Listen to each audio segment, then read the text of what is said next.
Notify کرنے کے لیے کہا جاتا ہے کہ نیچے لکھا ہوتا ہے پرسکرپشن کے کہ ان دوائیوں کے علاوہ کوئی دوائی نہیں لینی، اور یہ دوائیاں جب لیں تو ہر 2 ہفتے کے اندر ملنا ہے تاکہ ہمیں پتہ چل جائے کہ آپ یہ دوائیاں لے رہے ہیں، تاکہ اگر ہم نے چینج کرنا ہے تو چینج کر لیں۔ تو وہ نیچے 3-4 باتیں لکھی ہوتی ہیں کہ اگر آپ دوائی کھاتے ہیں 15 دن سے زیادہ اور ہمیں نہیں ملتے تو پھر آپ اپنی مرضی سے دوائی کھاتے ہیں اور اس کی ذمہ داری ہم پہ نہیں آتی جی۔ چھوڑ کے بھی اگر آپ دوبارہ خود لیتے ہیں تو کوئی فائدہ نہیں ہوتا، کیونکہ اگر آپ نے 4 ملی گرام کھاتے کھاتے آپ 2 ملی گرام پہ آئے ہیں اور پھر 1 ملی گرام پہ آئے ہیں اکارڈنگ ٹو ڈاکٹرز ایڈوائس، اور اس کے بعد آپ 1 ملی گرام پہ آتے ہیں اور بیچ میں 10 دن چھوڑ دیتے ہیں، تو 10 دن کے بعد آپ 1 ملی گرام سے شروع نہیں کر سکتے۔ یہ ڈاکٹر فیصلہ کرے گا کہ واپس آپ 4 ملی گرام سے شروع کریں گے کہ 2 ملی گرام سے شروع کریں گے۔ یہ ڈاکٹر کی ثوابدید ہے کہ وہ اس طرح سوچے، لیکن آپ یہ نہیں کر سکتے کہ جب چاہیں وہ دوائی چھوڑ دیں، جب تک چاہیں وہ دوائی لیں۔ اس ڈاکٹر کو بھی بتانے کی ضرورت ہے کہ جو ایڈکٹیو میڈیسنز ہیں، نارکوٹکس ہیں، اینٹی ہسٹامینکس ہیں، ایفیڈرینز ہیں، یہ دوائیاں ان کے سبسٹیٹیوٹ موجود ہوتے ہیں۔ ایفیڈرین کے 100 سبسٹیٹیوٹ ہیں۔ رول ہے کہ کوئی بھی دوائی اگر آپ لیں گے، ہماری ایک اور پیشنٹ ہے جنہوں نے اپنی کوئی دوائیاں بڑا زور دے کے بند کروائیں کہ میں اب یہ دوائیاں نہیں لینا چاہتی، تو ان کو پھر مسائل شروع ہو گئے تو پھر انہوں نے دوبارہ لینی شروع کر دی دوائیاں۔ لیکن اب میری نظر جب کمزور ہوئی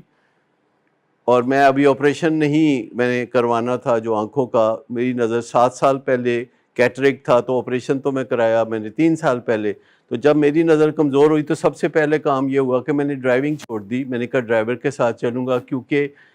میری جو آئی ریفلیکسز ہیں وہ اس وقت اتنے کوئک نہیں تھے، کیونکہ کیٹریکٹ میں دھندلا پان آتا ہے اور کہیں نہ کہیں گاڑی گھر سے ہی نکالتے کچھ ہو جاتا تھا، اور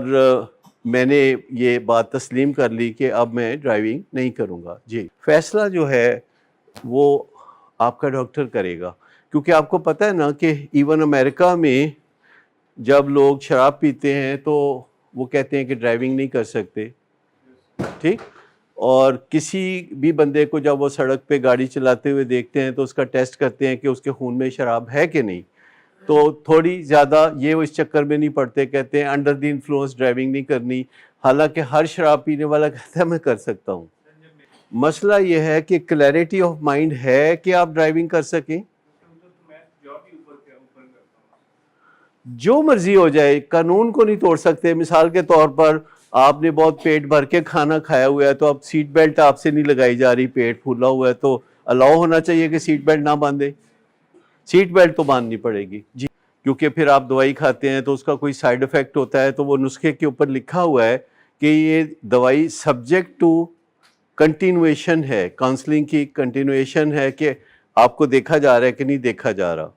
کسی دوائی سے کچھ افیکٹ نہیں ہوتا، جو ایف ڈی اے اپرووڈ دوائیاں ہوتی ہیں ان سے کچھ نہیں ہوتا،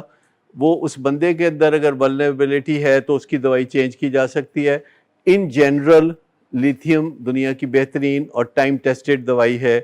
اور ان جنرل سے کوئی نقصان نہیں ہوتا۔ بہتر یہ ہے کہ کال کر کے پوچھ لیں، کیونکہ ہماری جو کال لائن ہے وہ 24/7 اویلیبل ہے، اور رات کو کم از کم 3 ڈاکٹر ہوتے ہیں جو وہ کال سن سکتے ہیں، تو 24/7 جو کال لائن ہے اس پہ آپ کال کر کے بات کر سکتے ہیں۔ حتیٰ کہ میرا بھی فون رات کو اوپن ہوتا ہے، پر مہربانی لوگ کال نہیں کرتے رات کو زیادہ، لیکن اوپن ہوتا ہے، میں بند نہیں کر سکتا اپنا فون۔ تو اگر کسی کو جینون یہ مسئلہ ہو کہ یہ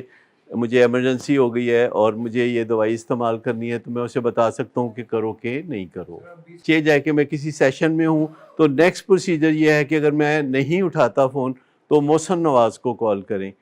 نیکسٹ پروسیجر ہے کہ مشمائلہ کو کال کریں، نیکسٹ پروسیجر ہے کہ پھر کسی اور کو کال کریں، جو ڈاکٹرز ہیں ان کو کال کریں کہ ڈاکٹر صاحب کو کہیں کال بیک کریں، تو وہ بتایا جاتا ہے۔